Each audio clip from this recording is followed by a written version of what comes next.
Hi, and welcome to the X22 Report Spotlight. Today's guest is Rob Kirby. He has a website called Kirby Analytics.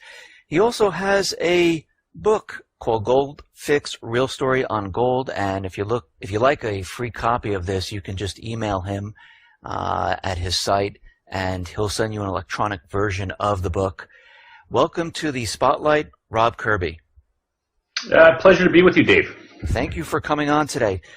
I wanted to start out today with Greece. I mean, there's a lot of talk right now. I mean, I just saw on the news today that they're looking to make a deal. The creditors aren't sure. And then I read someplace else that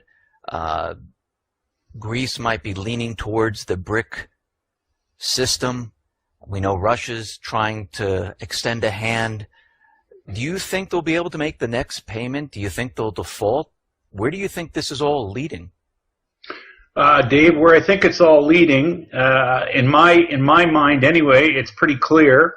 The IMF Western centric crowd are trying to alleviate Greece's problem of too much debt with more debt, and that is an unworkable situation.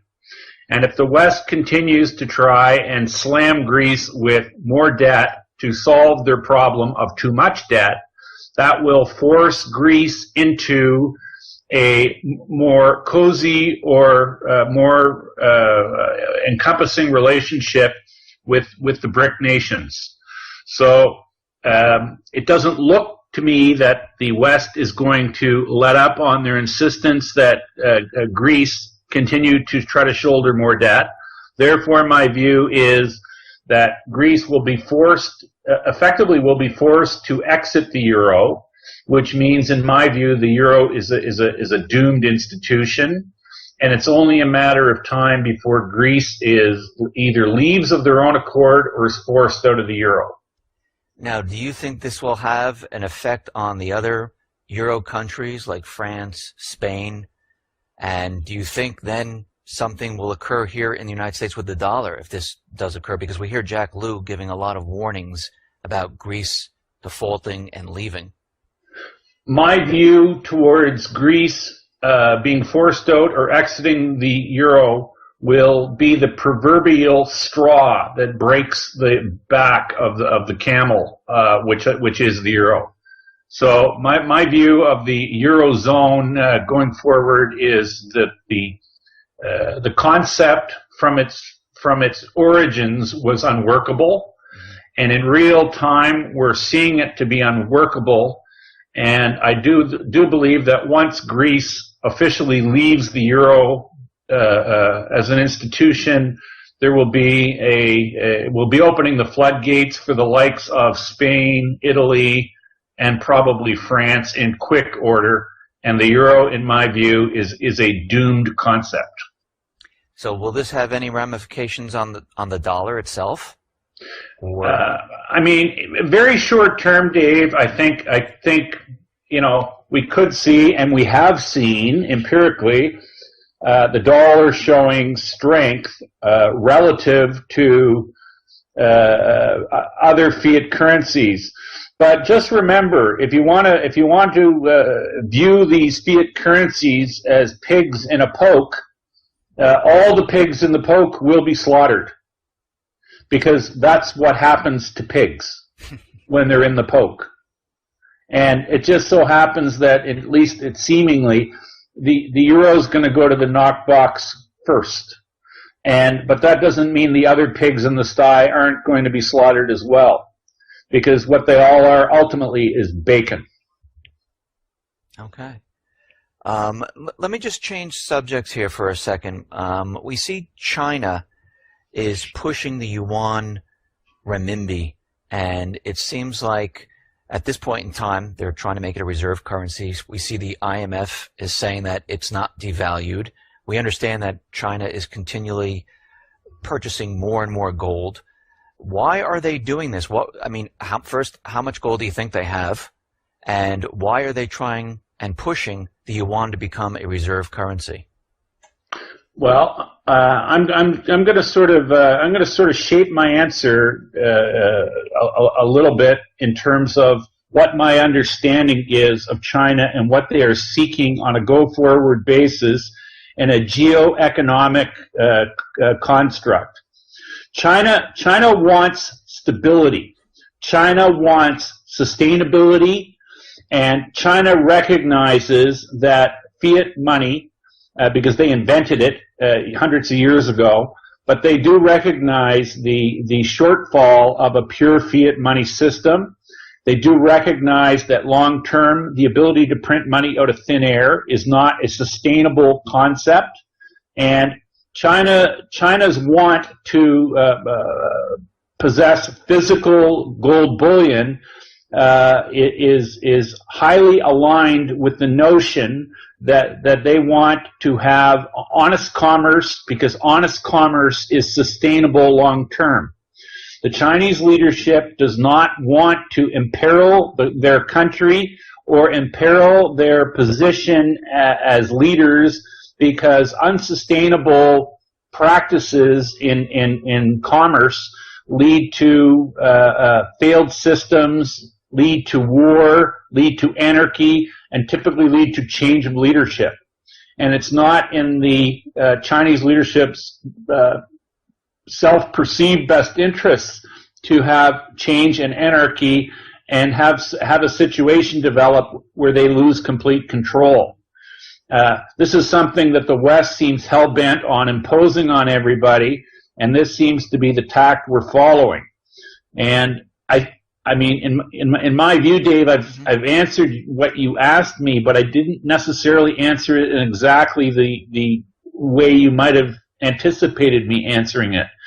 And just to further on to that, the amount of gold, physical gold that China has to a point is irrelevant. Okay. But because what's really important is they continue to acquire it, and they have an insatiable appetite for it. So at this point in time, you mentioned war. I just want to ask you this. You see what's going on around the Spratly Islands, and you see the U.S., it seems like they're provoking China and kind of pushing or poking them. Do you see the U.S. pushing war in this? I see the Western-led nations, spearheaded by the current U.S. administration, as trying to provoke hostilities, not only in disputed islands off China, referencing China, Japan, but I see them also spearheading the disunity in the Ukraine, even though they've tried to paint Russia and Putin specifically as a villain. We all know by the famous remarks by Undersecretary of State Victoria Nuland just how high-handed the Western leadership's view is towards anybody vis-a-vis their position on the Ukraine and on Europe, for that matter. It's been American interventionism that's created the hostilities and the situation, which is sort of looks like it could spiral out of control in Syria. There's been a lot of American, let's say, behind the deal. Look, all these wars, Dave, are all symptoms of a bigger problem. And the real problem is that money in our financial system is on the brink of failing. And the powers that be want to have their I'm just gonna broadly refer to all these incidences as false flags. And they want to have them all in position so that when the financial system finally goes over the edge, they will initiate war. They will start war, and they might start it on numerous fronts at once. And then they will say that the war is the reason why the financial system collapsed. And that will be a lie. And that will be a lie because the real reason the financial system is collapsing is because we have derelict Keynesian-oriented central banking clowns that have had their run with the financial system, and they've printed way too much money, and they've created way too much demand on a planet that has finite resources, and this has been such a disastrous experiment, and they're so full of themselves and they're so drunk on power they will never admit it, Dave. So what they're going to do is they're going to have convenient patsies or false flag incidents on the back burner that they can turn the heat up on very quickly and conveniently blame them for the failure of their beloved Keynesian fiat money system. That's where we're really at. It's a tough dose to swallow, but you know what? My research tells me that's exactly where we are, and historically it's happened before. And if you know your history, you know this is what these clowns do every time their money systems fail. They take us to war. Rob, I completely agree with absolutely everything that you just said. Everything that I've researched and everything that I look at, I'm 100% with you on that. And I mean, in my mind, I think they know the entire system. They know that the entire system is collapsing. They know they can't continue on with this, and their only out is war to cover it up. And I agree with you, and I believe this is where we're headed.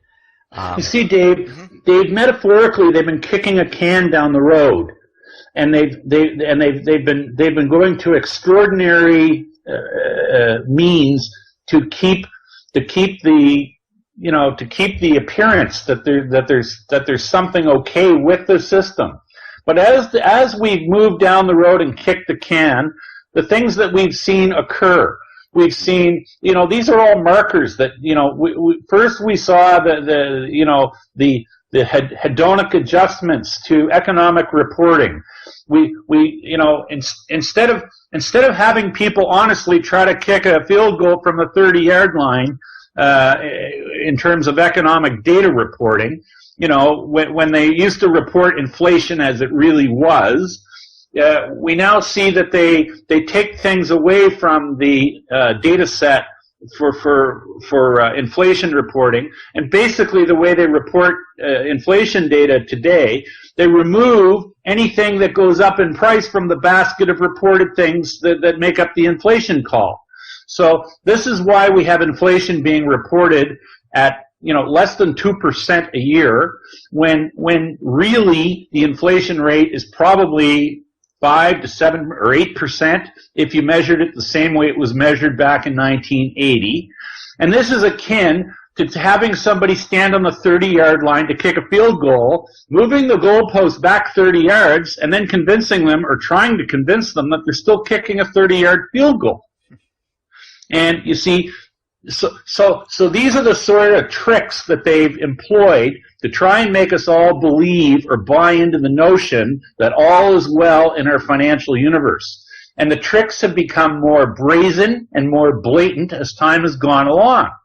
And it's gotten to the point where recently we've seen pronouncements from the likes of people who run Citibank and people from the IMF saying that it might be in all of our best interests to outlaw cash. Really, just think about that for a minute. Anyway, my view has always been the day it comes that people go to the ATM and can't get cash out of the ATM, that'll be the day we finally have anarchy and we will have social unrest, and that's when this will spiral right out of control. But Dave, it really seems to me that these clownish quacks that run the system, they know very well what's coming, because that's why they've instituted and put in place this jackbooted police state apparatus in America, because it's been their handiwork that's built this Tower of Babel, which is absolutely going to collapse, and these people are already preparing for the aftermath of it. That's the gall that these clowns really have. And as much contempt as they've expressed and demonstrated for humanity, my contempt for them, it rises to a much higher level. So what you're saying is they've been preparing all this time with the DHS, the police force, not just here in the United States, but I see it in Canada, I see it in Europe, and we see these many false flags where now there's more troops, on the ground in the cities. We see them now pushing very draconian type of laws that take away people's rights, to protect them and to keep them safe. And what you're saying is they've been preparing for this, they've been practicing for this because they know it's coming. And what we're doing right now is just hobbling along until they can get something started. Dave, let's make it even a little more succinct. Okay. The parallels between what's occurring right now in America and has been occurring for the last 10 years is extremely similar to what Hitler did in Germany for the 7 or 8 years before the onset of World War II. And basically what Hitler did before he went on his reign of terror, he passed laws, and they were broadly referred to as the enabling laws. And they basically, in his twisted little world, they said that anything he did going forward was going to be legal. This is exactly what the leadership of America's been doing. They've been harvesting human rights and civil liberties and basically saying that all we do is going to be fair and legal. Well, let me tell you something.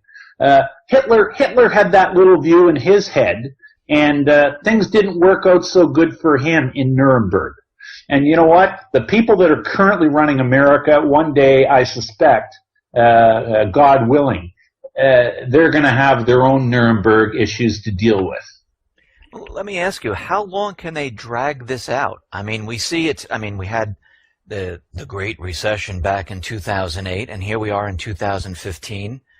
How much longer can they push this out? Because a lot of people thought, back in 2011 it would occur, something would happen 2013, and now we're at 2015. How much longer, or do you think it's going to happen very soon? Well, I mean, Dave, I think ultimately when the paradigm does shift, and I do believe it will, and I think we will have an amazing reset at some point in time, and that time may very well be at hand now. I do believe that when it occurs, there will be a very, very sudden paradigm shift, and I think we'll probably experience a time when we wake up one morning and we cannot any longer get money out of the bank. I think something of that magnitude is in our future, likely in our relatively near future. I don't cherish the day that happens, to be honest with you, but my own research and my own training tells me that we are headed for a massive, massive reset. And that's, of course, assuming we don't just have a big, old-fashioned nuclear war. So, you say nuclear war. You really think they'll go towards nuclear if they don't get their way? Well, it was a top American. I believe it was a top American general. It was reported last week that he had tweeted. This is a guy who is a very tenured professor at the U.S. War College, and he was in a conversation with a ranking general in the U.S. military, and he tweeted something to the effect that he suspects we'll be at war this summer at some point. Really hope it isn't nuclear. We'll be lucky, I think his words were. We'll be lucky if it isn't nuclear. I'll just say this, Dave. Very highly placed people in the military-industrial complex are using the word war and the likelihood of war or the inevitability of war. And this is not something hatched out of a tinfoil hat or a conspiracy theory. People in the mainstream military-industrial complex are talking openly about this now.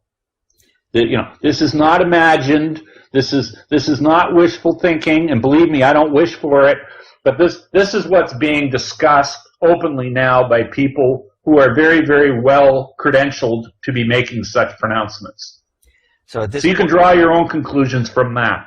No, I mean, I've been watching this and tracking it, and I'm for over 2.5 years now telling people that the U.S. has been maneuvering and placing military assets and building up all along Eastern Europe, the Pacific, the Middle East, and it's continuing. Actually, it's accelerating, and I definitely see war coming, just like you stated. And what I see happening is, and you mentioned about people won't be able to take money out of the banks.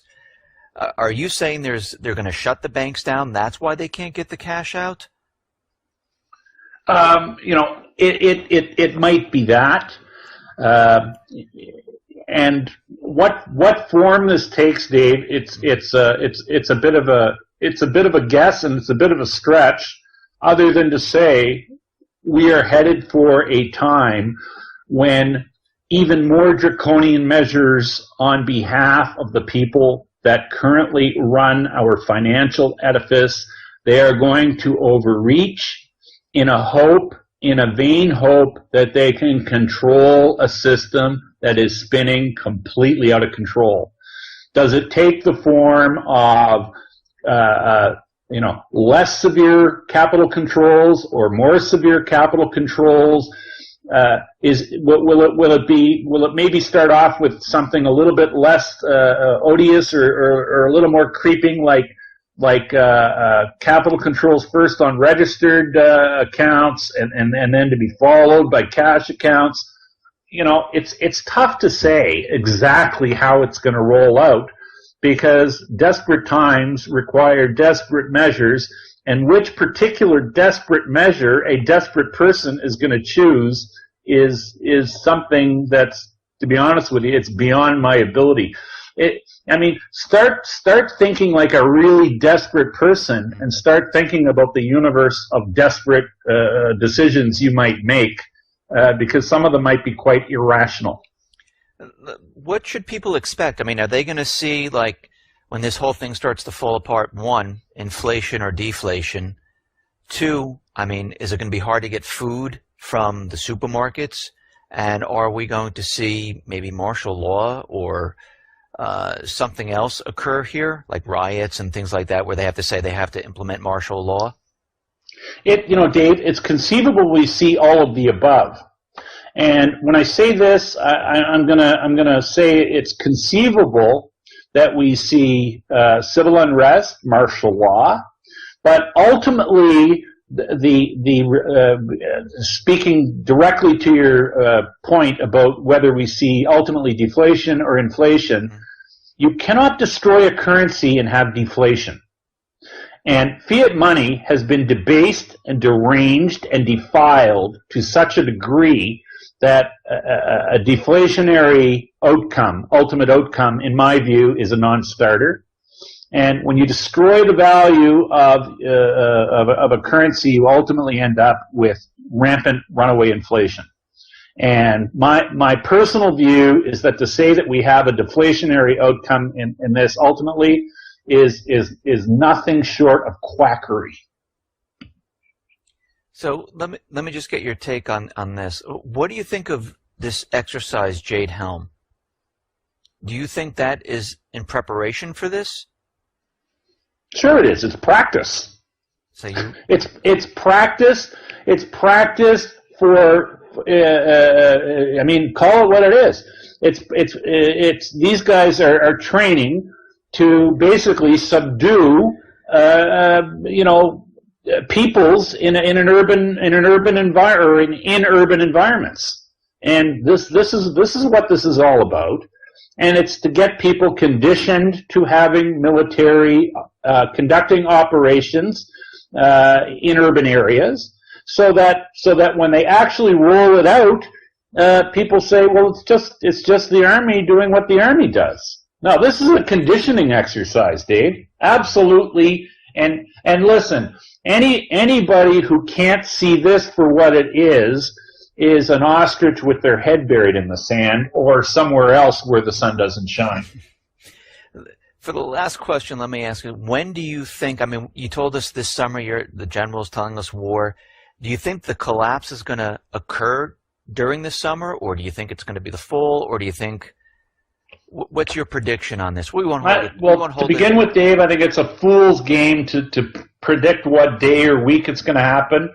What I can truly say is with each passing day, we're a day closer to a major paradigm shift or a major reset. I wouldn't be shocked if it occurred this summer. I wouldn't be shocked if it occurred this fall. But I'll tell you, Dave, I also wouldn't have been shocked if it had occurred last fall.